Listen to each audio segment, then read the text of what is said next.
Will EVs kill our fellow gasolines?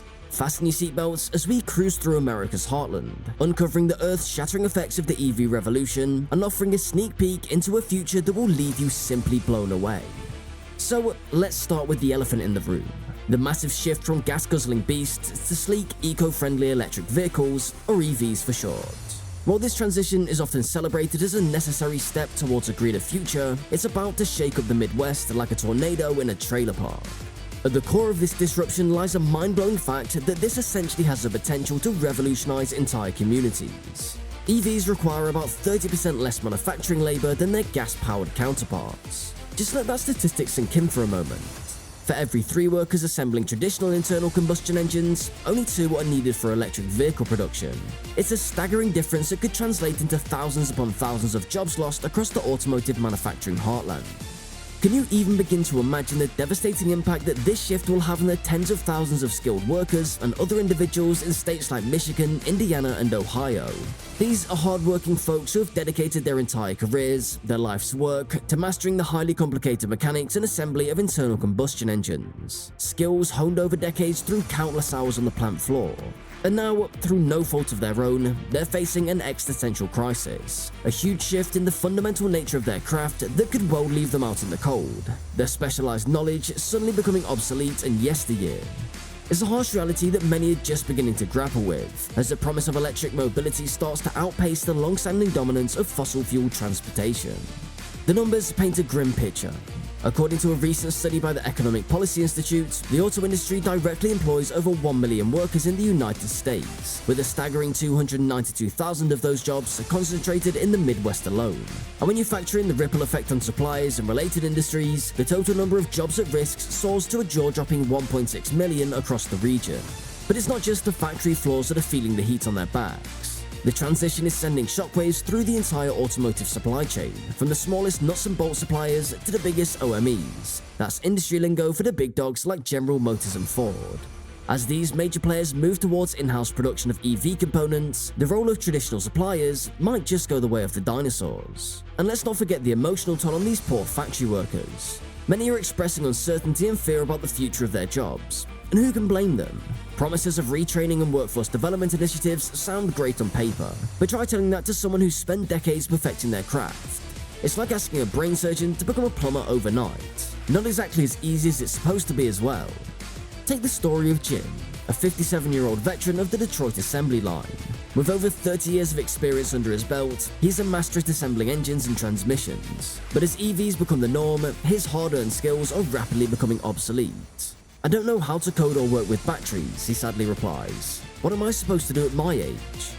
What's more interesting is the fact that the impact of this transition doesn't stop at the factory gates. It's rippling through entire communities, threatening the hard-won gains of the labor movement and the economic stability that comes with good-paying manufacturing jobs as well. Take the city of Toledo, Ohio, for example. Once a thriving hub for auto part suppliers, it's now facing a potential economic crisis as major automakers shift production strategies. Local officials estimate that up to 20% of the city's workforce could be impacted, with ripple effects on everything from housing to small-scale businesses and industries. Now, what you're thinking might be, but what about the environment? Isn't saving the planet worth a little disruption? And you're absolutely right, no doubts or second thoughts about it. Indeed, electric vehicles save a ton of harmful emissions such as CO2 and other greenhouse gases. We can practically hear the eco-warriors cheering from the rooftops. The need for a cleaner, greener future is undeniable. Mother Nature herself is sounding the alarm on climate change louder than ever before. But hold up, let's not get ahead of ourselves. We are all for reducing emissions and going green. But at what cost, folks? Every major technological revolution has had its casualties, and in this case, we're talking about the potential downfall of entire communities. Whole cities and towns built around the very industry being disrupted. Are we really ready just to toss hardworking Americans? That's a bitter pill to swallow, even for the most passionate tree huggers out there. There's gotta be a better way to have our clean air and breathe it too. That's why it's crucial for policymakers and industry leaders to prioritize the well-being of these workers and their communities. Comprehensive retraining programs, incentives for retooling existing facilities, and targeted investment in new manufacturing opportunities are just the tip of the iceberg. To ensure a smoother transition, the Midwest also needs to step up its game when it comes to charging infrastructure and making EVs more affordable and accessible to consumers. Because let's face it, if no one's buying these electric beauties, then what's the point? If you think the job losses are bad, just wait until you hear about the Midwest's glaring lack of EV infrastructure. According to a recent study by the International Council on Clean Transportation, this region is getting left in the dust when it comes to public charging stations. We're talking a meager one station for every 6,700 registered vehicles. Talk about range anxiety on nothing but pure steroids. While the coasts are living up with their fancy charging networks, Middle America is stuck twisting in the wind. How are these folks supposed to make the switch to emission-free driving when they can barely make it across town without running out of juice? And let's not even get started on the affordability issue. With the average price tag for a new EV going easily above $60,000, it may as well be $1 million for many middle-class families out here. Not so much for that eco-friendly dream unless you're spending a vacation in Monaco. It's a delicate balance, folks. On one side, you've got the pressing need to address environmental concerns and foster technological innovation. On the other, you've got hard-working men and women who've built the American auto industry into a global powerhouse, facing a completely uncertain future. So, what's the solution? That's the elephant in the room, or the big question, and we're not simply going to pretend we have all the answers. But one thing's for sure, this transition can't come at the expense of the Midwest manufacturing communities. It's time for a just and equitable approach that leaves no one behind. That might mean hefty investments in job retraining programs, tax incentives for companies to retool their facilities, and even temporary wage subsidies to help workers transition to new roles. It might also require a super effective collaboration effort between automakers, unions, and local governments to develop long-term strategies that prioritize job creation and economic rehab for the adversely affected communities. Because at the end of the day, these workers aren't just chewing tobacco that can be spit easily. They are the backbone of an industry that's woven into the core fabric of American culture. From the assembly lines to the suppliers, their stories are essentially the stories of the Midwest, and they deserve a solid seat at the table when we navigate this revolutionary shift as well.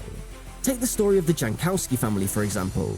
For 3 generations, they've worked at the same auto plant in Flint, Michigan.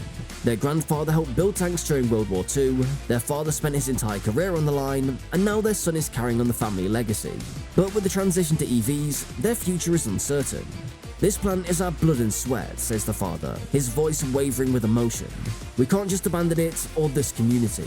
So, there you have it, folks. A glimpse into the electric vehicle revolution and its potential impact on the Midwest economy.